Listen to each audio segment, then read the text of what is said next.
একটু খেয়াল করে শুনেন। নুপুরের দাম লাখ টাকা হলেও তার স্থান হচ্ছে পায়ে, আর টিপের দাম মাত্র 1 টাকা হলেও তার স্থান কপালে। ইতিহাস সাক্ষী, লবণে কখনো পোকা ধরেনি, কিন্তু মিষ্টিতে প্রতিদিনই ধরে, আবার পিঁপড়াও ছাড়ে না। মানুষ সোজা পথে চলতে চায় না, বাঁকা পথেই আগ্রহ বেশি।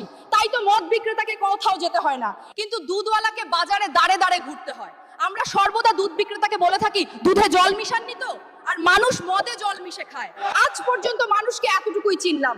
কচু পাতা দেখেছেন নিশ্চয়ই, ওপরে সবুজ আর ভেতরে চুলকানিতে ভরা। ঠিক তেমনি কিছু মানুষ আছে, বাইরে থেকে দেখতে ভীষণ সুন্দর পরিপাটি, কিন্তু ভেতরটা আবর্জনায় ভরা। সাপ দুধ খেয়ে বিষ উগরে দেয়, আর গরু ঘাস খেয়েও দুধ দেয়। সুতরাং দোষটা খাবারের নয়, পার্থক্যটা স্বভাবের।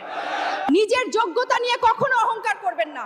মনে রাখবেন, পাথর কিন্তু নিজের ওজনের জন্য জলে ডুবে যায়। কি আজব দুনিয়া জানেন?